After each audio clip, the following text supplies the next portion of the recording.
Let me tell you about Nana. She was a bright young woman, just 20 years old, with eyes that seemed to hold the light of 1,000 stars.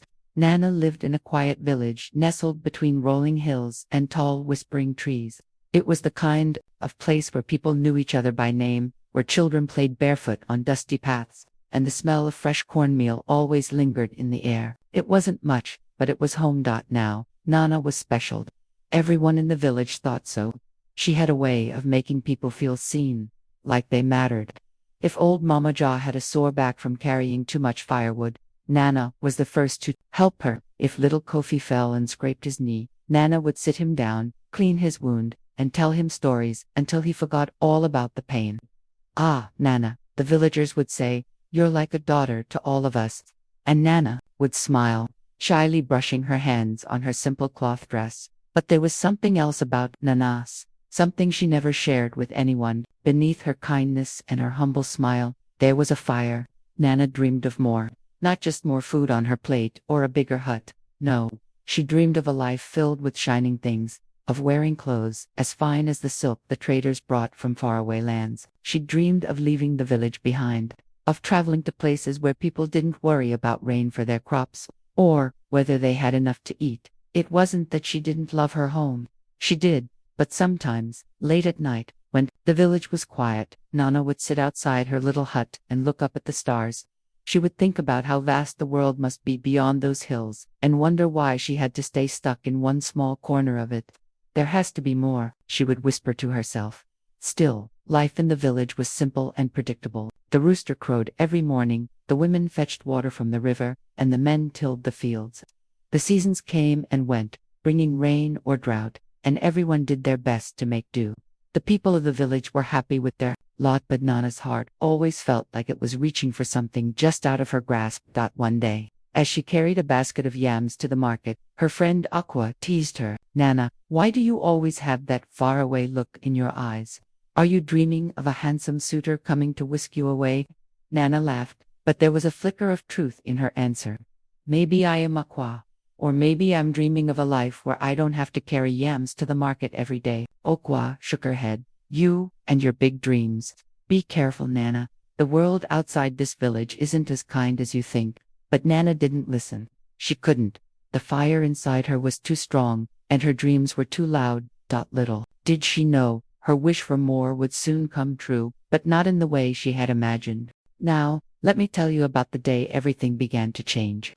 It was a morning like any other, bright and alive, with the sound of birds and the chatter of women pounding fufu in the village square. Nana had just finished sweeping the front of her hut when she noticed a figure approaching from the far end of the dusty path. The woman walked with a purpose. Her steps slow but deliberate. She carried a large woven basket on her head, its contents hidden under a colorful cloth. Her wrapper was tied tightly around her waist, and her blouse, though worn, was neatly pressed.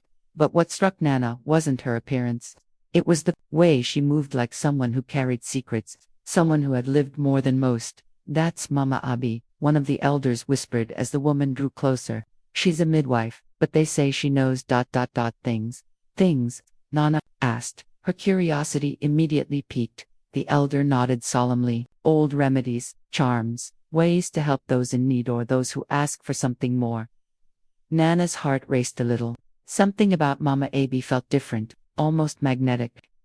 The villagers gathered around as Mama Abi greeted everyone, with a warm but firm tone, her voice carrying an authority that silenced even the most talkative children. She spoke little but seemed to notice everything, her sharp eyes darting from face to face. When her gaze landed on Nana, she paused. It wasn't a long pause, but it was enough to make Nana feel as if the woman had seen right through her, past her humble dress, past her polite smile, straight into the restless heart beating inside. "Who is this young one?" Mama Abi asked, her voice rich and deep like the river after a storm. "This is Nana," the elder replied. "She's one of our brightest, always dreaming." "This one, dreaming, eh?" Mama Abi's lips curled into a small smile. "Dreams are good, but dreams can also be dangerous if you don't know where they lead." Nana felt her cheeks flush. "I just want more from my life," she said quietly, almost as if confessing a secret. Mama Abi nodded slowly, her expression unreadable. "And what would you give for that more, child?" she asked, her words laced with a weight Nana couldn't quite grasp. Nana didn't know how to answer. She shrugged, looking away, but Mama Ivy didn't press further. Instead, she reached into her basket and pulled out a small bottle filled with a golden liquid. For the village, she said, handing it to the elder, a gift for health and prosperity. With that, she turned to leave, but not before glancing back at Nana one more time. Be careful what you wish for, child, she said. Sometimes, the price is higher than you think. That night, as Nana lay on her mat, she couldn't stop thinking about Mama Abi. There was something about the way she spoke, the way she looked at her, that felt both unsettling and exciting. It was as if Mama Abi had seen a part of her that even she didn't fully understand. For days, Nana couldn't shake the feeling. She found herself walking past the hut where Mama Abi had set up her temporary home, hoping for another chance to speak with her. And then, one evening, as the sun dipped below the hills, painting the sky in shades of orange and pink, Mama Abiv called out to her. Come, Nana, she said, sitting under the shade of a large baobab tree. Let's talk. Nana hesitated for only a moment before approaching. Mama Abi gestured for her to sit, her expression calm but curious. Tell me, child, she began, what is it you truly want from this life? The question hung in the air, heavy and full of possibility. Nana looked at Mama Abi, unsure of how much to reveal. But deep down, she knew this was the moment she had been waiting for. Nana sat cross-legged beneath the ancient baobab tree, the cool evening breeze brushing against her face. Mama Abi sat opposite her, legs tucked neatly beneath her, her sharp eyes fixed on Nana's. The older woman was quiet for a moment, as if measuring Nana's soul with her gaze. You carry a heavy heart, Mama Abi began, her voice low and soothing, like the hum of the river at night. You want more than this village can offer, don't you? Nana hesitated, her fingers tracing circles in the dirt. She had never said it out loud, not to anyone, but there, under the weight of Mama Abi's knowing stare, she felt her words rise to the surface. I do, she admitted, her voice barely above a whisper. I want more than fetching water and selling yams. I want a life where I don't have to struggle every day just to survive. Mama Abi leaned back, her expression thoughtful. And what would you give for such a life, child? What would you sacrifice? The question sent a shiver down Nana's spine. She didn't know how to answer.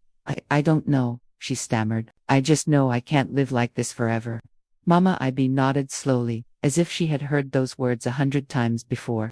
She reached into the folds of her wrapper and pulled out a small, ornate gourd. There are ways to have what you desire, she said, holding the gourd up so it caught the last rays of sunlight. But the path to riches is never without cost. Nana's eyes widened as Mama Abi uncorked the gourd and poured a single drop of a thick, golden liquid onto the ground. The soil beneath it shimmered briefly, as if alive. This, Mama Abi continued, is a gift for those willing to take risks. It opens doors, but only if you are brave enough to step through them. Nana leaned forward, her curiosity overpowering her caution. What kind of risks? She asked. Mama Abi's expression darkened, and her voice grew quieter, forcing Nana to strain to hear. You have something precious, child, she said. Something the world values more than gold. Your children. Nana froze. My children, she echoed, confused. I don't have any children. Not yet, Mama Abi said, her eyes glinting in the dimming light. But you will, and they will be your key to the life you crave. The words hung in the air like a storm cloud, heavy and threatening. Nana's heart raced as she tried to grasp what Mama Abi was suggesting. Are you saying, you want me to give up my children, for money?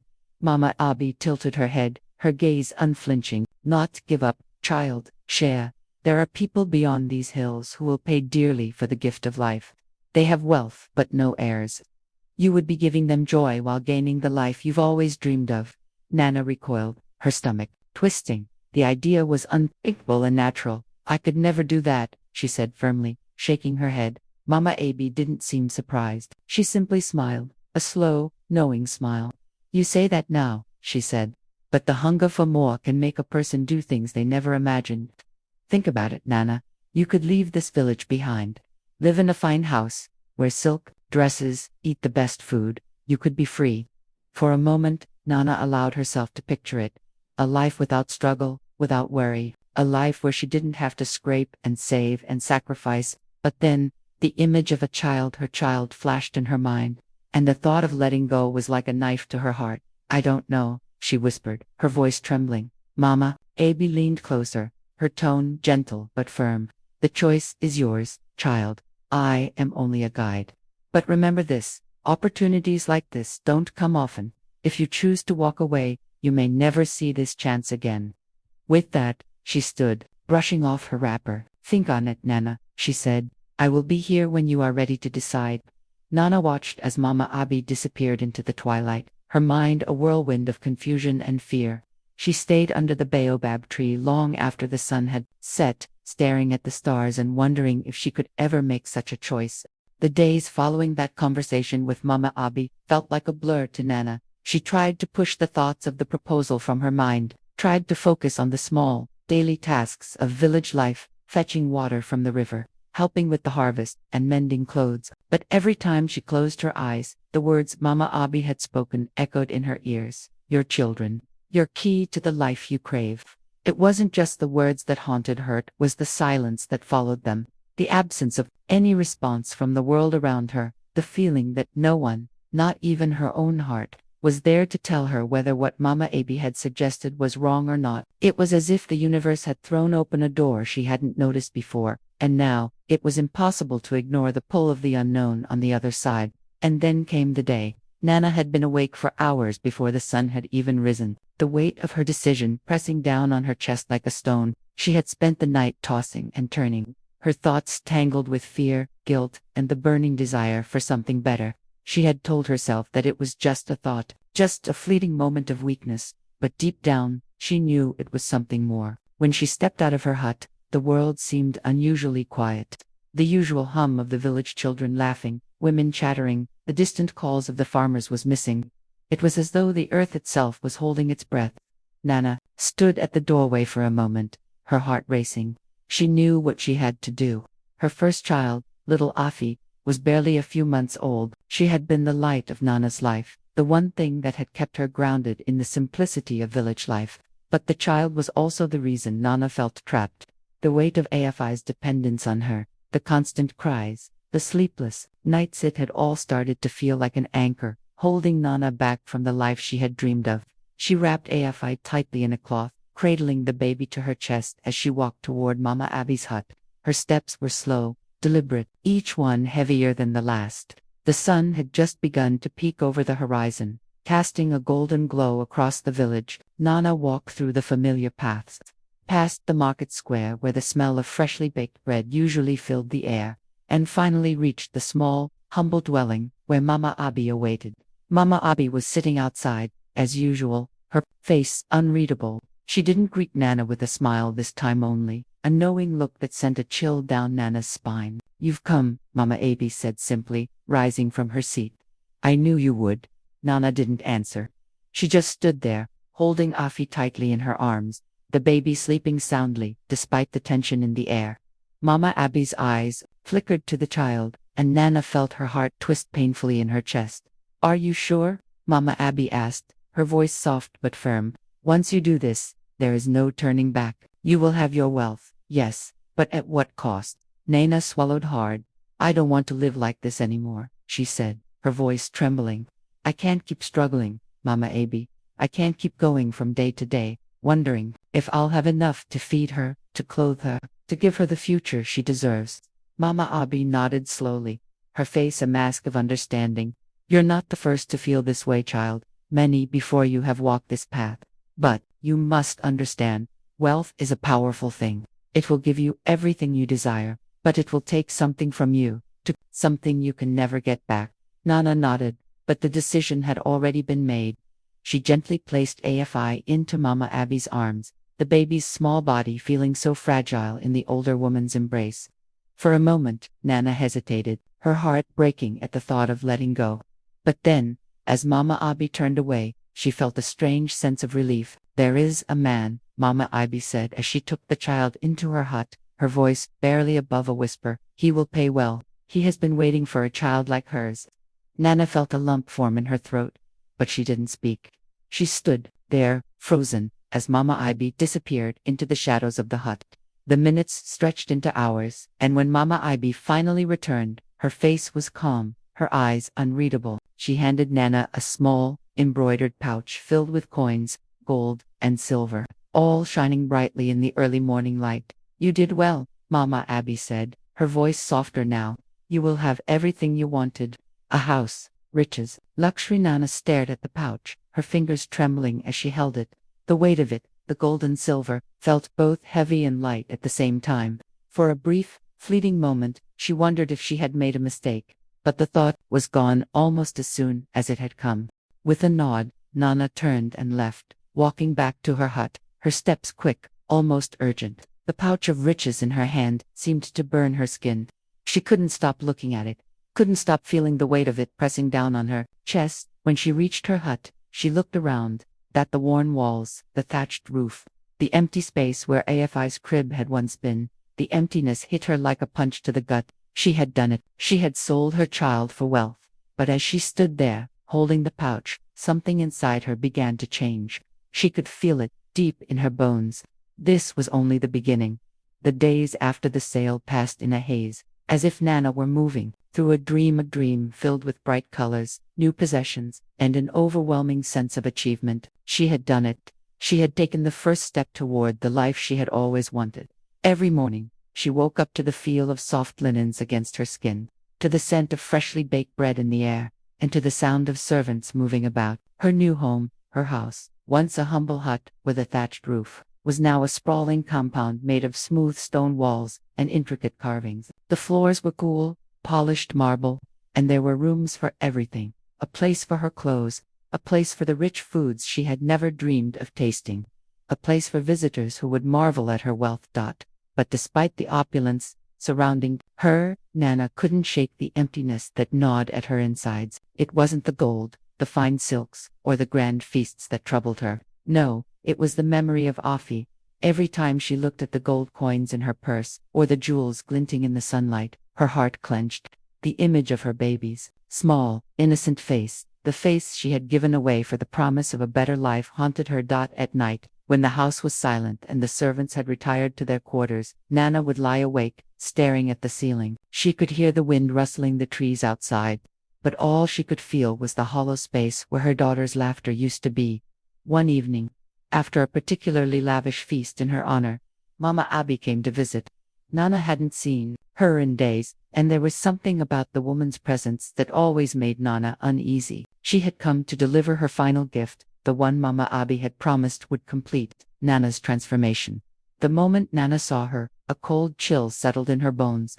Mama Abby was standing at the threshold of the grand entrance, her sharp eyes scanning the room. She looked exactly as she had the day she first arrived in the village, calm, composed, and unsettlingly knowing. "You've done well," Mama Abby said, her voice rich with approval. She stepped into the room, and Nana instinctively stepped back, as though the woman's very presence could suffocate her. "Thank you," Nana murmured, her voice strained. She wasn't sure what to say.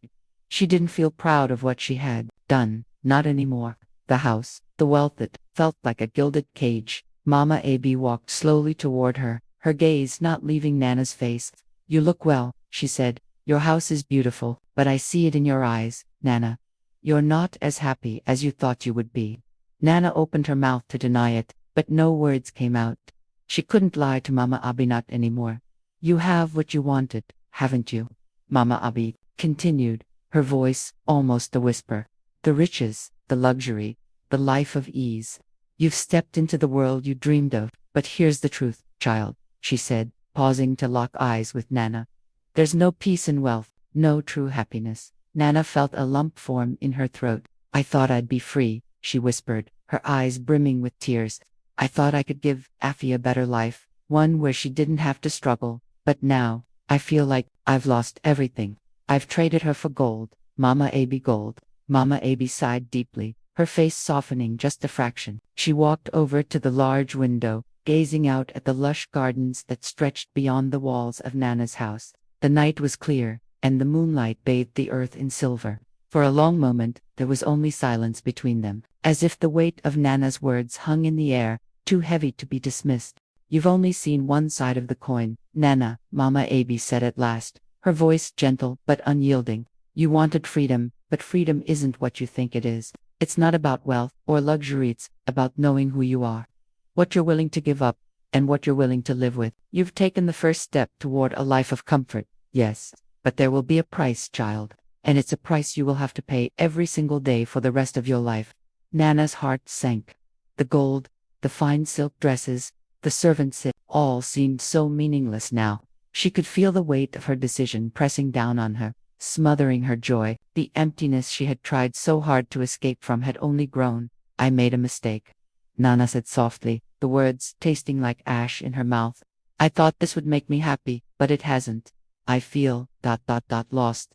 I gave up my own child, Mama Ivy. I don't know who I am anymore. Mama Abi's eyes softened, though there was still an edge of sharpness in her gaze. You're not the first to feel this way, and you won't be the last. You were hungry, Nana. You wanted more, but hunger can drive people to do things they regret, and now, you will have to live with it. The words cut through Nana like a knife. It was true, she had been hungry, not for food, but for a life that felt like something.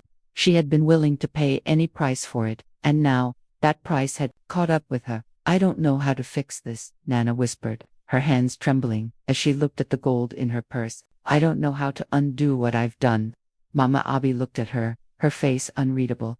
There's no undoing it, child. Once you've crossed the line, there's no going back, but you can learn. You can choose a different path. Next time, if there is a next time. And that, too, is freedom, choosing to make better choices, even when the past weighs heavy. Nana swallowed hard, tears welling in her eyes. She nodded, though she didn't feel any sense of resolution. She had gotten everything she had wanted, but she had also lost the one thing that truly mattered.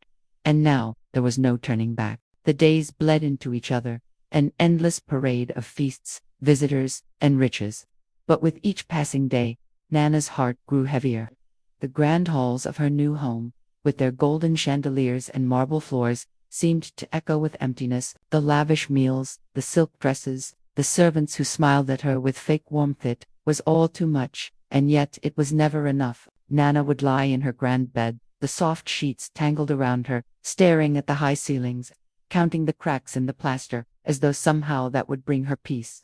But no matter how many cracks she counted, the emptiness never left. The memory of Afit, the sweet baby she had given away for the promise of a better life, was always there, lurking in the shadows of her mind. She tried to push it away, to bury the guilt under the weight of her newfound wealth, but it kept rising, like a wave that wouldn't break, and with it came the whispers of her own conscience, the voice that asked her over and over, "What have you done, Nana?" One evening, as the sun dipped below the horizon, casting long shadows over the land, Nana found herself at the grand table again, surrounded by strangers. They were wealthy, important people, men with sharp suits and women with painted smiles. They drank wine and laughed in voices that rang hollow in her ears. But Nana couldn't shake the feeling that she didn't belong here, not among these people who seemed to be so far removed from the life she had known. The world they lived in was foreign, cold, and disconnected from everything that had once mattered to her. As the laughter grew louder, Nana excused herself from the table. She stepped out onto the balcony, the cool night air brushing against her skin. Below her, the city stretched out in a sea of lights, a glittering expanse of wealth and excess. For a moment, she felt a strange sense of vertigo, as though she were standing at the edge of a great abyss, staring down into it. She had everything she thought she wanted, but it was nothing. It was hollow, empty. And then she heard a voice behind her. It was Mama Abi. "Beautiful, isn't it?" Mama Abi's voice was like a dark melody, smooth and seductive. She stepped into the moonlight, her figure framed by the soft glow. "This is what you wanted, isn't it? This life of luxury and power." Nana didn't turn to look at her. "It's beautiful," she whispered, her voice barely audible, "but it feels wrong. Everything feels wrong." Mama Abi's gaze hardened, and she stepped closer to Nana, her presence as commanding as ever. "You knew the price, Nana. You knew it when you made the choice. You can't turn back now." "I didn't know it would feel like this," Nana said, her voice breaking as tears threatened to spill. "I didn't know that all this gold would feel like a chain around my neck. I didn't know that the silence would swallow me whole." Mama Abi studied her for a long moment, then nodded slowly. "Of course you didn't. No one does. But you wanted more, and now you have it. There's no going back." "I don't want it anymore," Nana said, her words coming out in a rush, desperate and raw. I thought I could buy happiness, but I can't. I don't even know who I am anymore. Mama Ivy, I gave up everything for this, for nothing. Mama Abby's lips curled into a thin, knowing smile. You think you're the first to feel this way? You think you're the first to realize that wealth is a curse, not a blessing? No, child. This is the truth of the world. It will never be enough. The hunger will always come back, gnawing at your insides, no matter how much you feed it. Nana turned to face her then, her eyes filled with a mixture of anger and sorrow. Why didn't you tell me this before? Why didn't you warn me? Mama Abby raised an eyebrow, her gaze cold.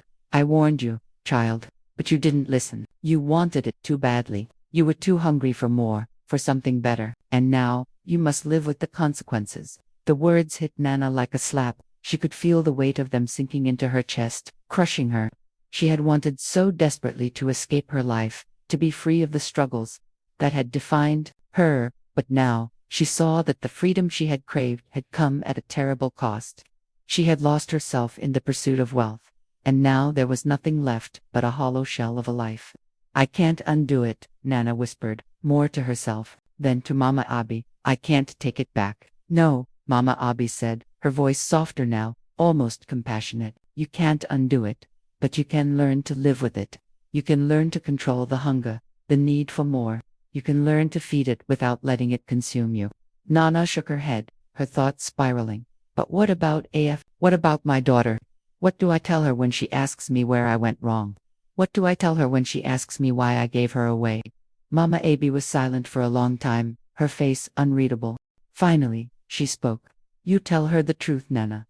You tell her that you did what you thought was best, that you gave her away for a better life.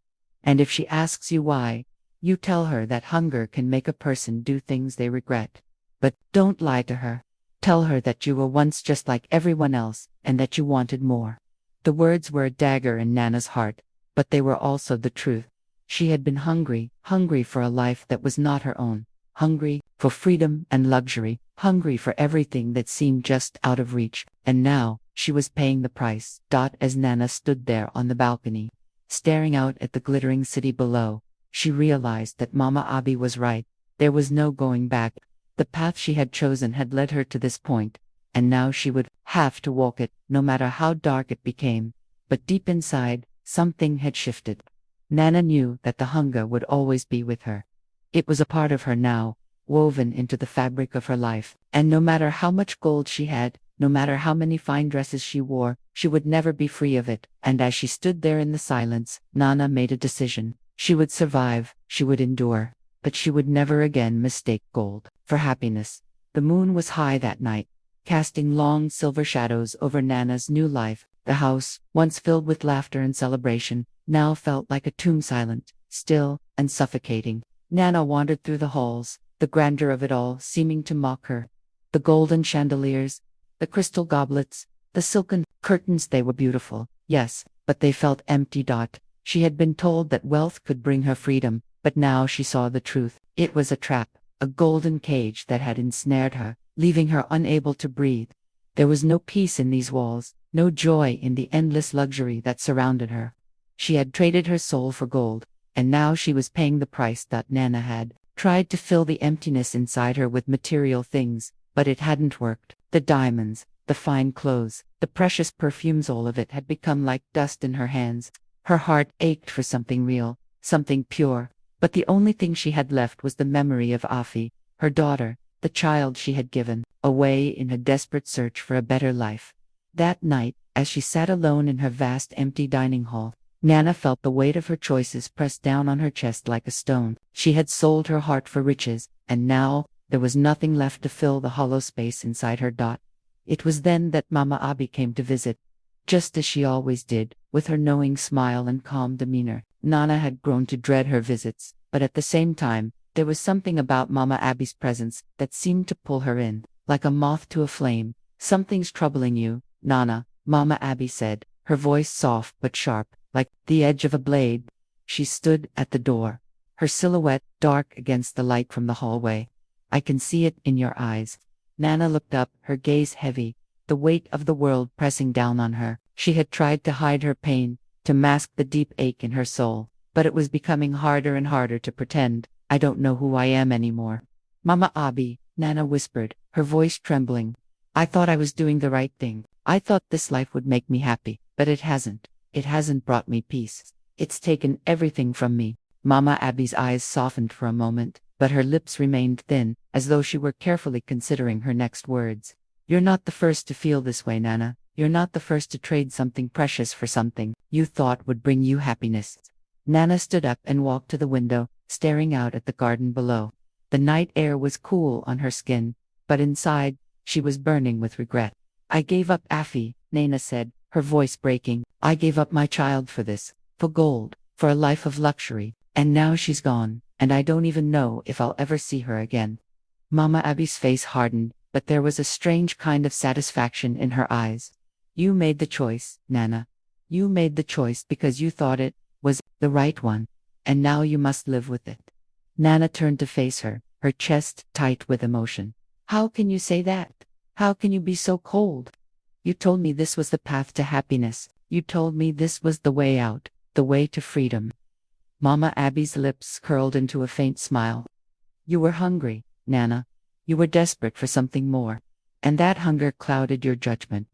You wanted the life of a queen, but you forgot the price of that crown. It's always the same people who hunger for power, for wealth, for luxury. They'll always pay the price, and it's always more than they can afford. Nana's hands clenched into fists at her sides. I can't live like this anymore, Mama Abby. I can't keep pretending that everything is fine when inside, I'm dying. I gave up my daughter for this. I gave up my soul for this. Her voice broke, and tears began to fall, one by one, like the steady drip of a leaking faucet. I thought that if I had money, I would be happy, but I was wrong. I was so wrong. Mama Abi took a slow step toward her, her presence looming over Nana like a dark cloud.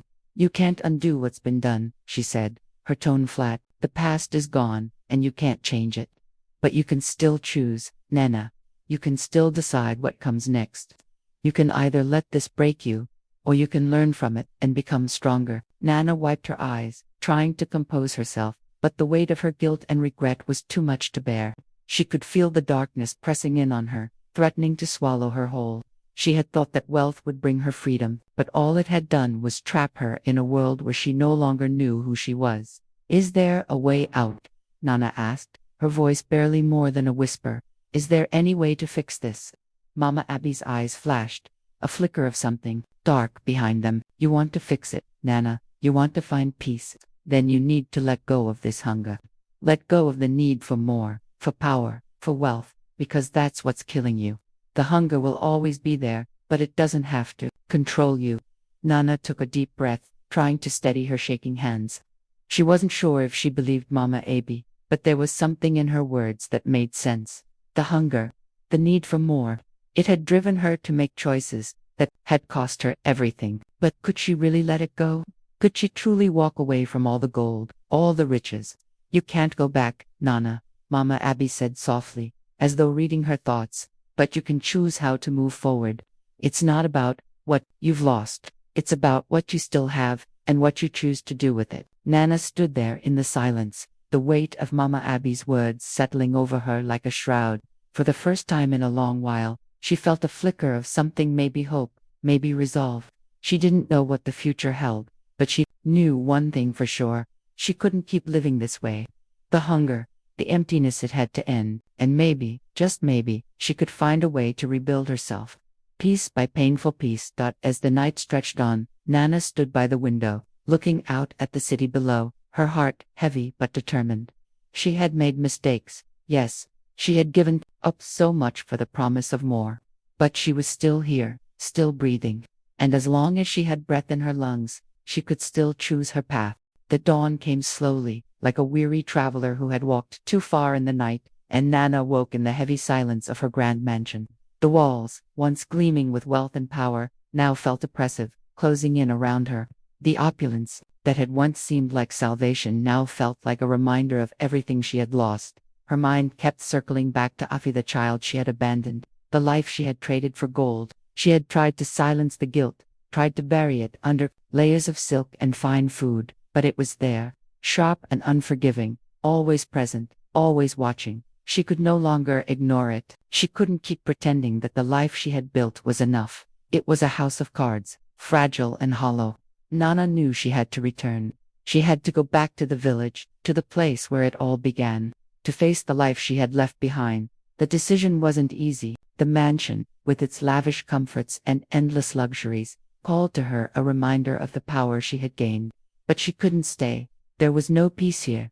There was no joy. There was only the emptiness that echoed in her heart, a deep, gnawing hunger that no amount of riches could fill.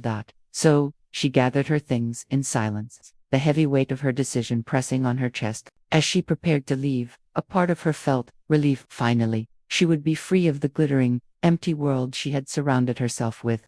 But another part of her was afraid of what she would find when she returned to the village. Would they remember her as the girl who had once been hopeful, full of dreams, or would they see her as the woman who had betrayed them all, the one who had turned her back on the simple life in pursuit of wealth? The journey back was long and quiet. Nana had grown used to the comforts of her new life: horses, servants, fine food. But now, she was traveling alone, in the dusty old carriage that had once carried her to the mansion. The roads were rough, and the journey took her deeper into the heart of the land she had tried to escape. As the carriage rolled through the familiar landscape, memories flooded back: the villages, the fields, the simple huts, with their thatched roofs. It all seemed so far away now, as though another lifetime had passed. But as the carriage approached the edge of the village, a wave of emotion surged through her. The land was still the same. The smell of earth, the sounds of children playing in the distance, the rustling of leaves in the wind, they were all the same. She had been so determined to leave it behind, to escape the poverty and the struggle. But now she realized that it was the heart of who she was. This was where she had come from, and this was where she needed to be. As she stepped out of the carriage and onto the familiar dirt path, her heart raced. She had changed so much. The woman who had left this village was not the same woman who stood here now. She had lived in a world of power and gold, but it had cost her everything: her innocence, her sense of self, and the love of her daughter. Now, all she had was regret. The villagers watched her as she walked through the narrow streets. Some of them looked at her with curiosity, others with suspicion. They had heard rumors about the girl who had left, the one who had sold her soul for wealth. And now, here she was, standing before them, a woman who had returned with nothing but the weight of her choices. Nana found the familiar path that led to her old home. Her heart pounded in her chest as she walked up to the door. She hadn't been back in so long, and she didn't know what to expect. Would anyone be here? Would they still remember her? She knocked softly on the door, her hand trembling. The door creaked open, and there stood an old woman, her hair streaked with gray, her face lined with the years of hard work and struggle. Nana recognized her immediately. Mama Amara, the woman who had been like a second mother to her. She had always been there, always a steady presence in the village, offering wisdom and guidance to anyone who needed it. At first, Mama Amara didn't recognize her. She looked at Nana with a blank expression, as though trying to place the face that stood before her. But then, her eyes softened, and recognition dawned. Nana. Mama Amara's voice was soft, full of surprise and something else, maybe pity, maybe sadness. Is it really you? Nana nodded, her throat tight. It's me, Mama Amara. The old woman stepped aside, and Nana walked into the small, humble home that had once been hers. It was a world away from the mansion she had left behind. The walls were simple, the furniture worn from years of use, but there was a warmth here, a sense of love and belonging that Nana hadn't felt in years. I never thought I would see you again, Mama Amara said, her voice heavy with emotion. You left so suddenly. We heard the stories, Nana. We heard about what you had done, and we all wondered, was it worth it? Nana looked down, unable to meet Mama Amara's gaze. The question burned in her chest like a hot coal. Was it worth it? Was the wealth, the power, the luxury worth the cost of everything she had lost? No, Mama Amara, Nana whispered, her voice breaking. It wasn't worth it. None of it was worth it.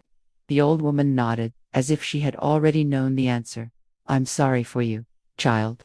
I'm sorry you had to learn that lesson the hard way. Nana sank into a chair, her eyes filling with tears.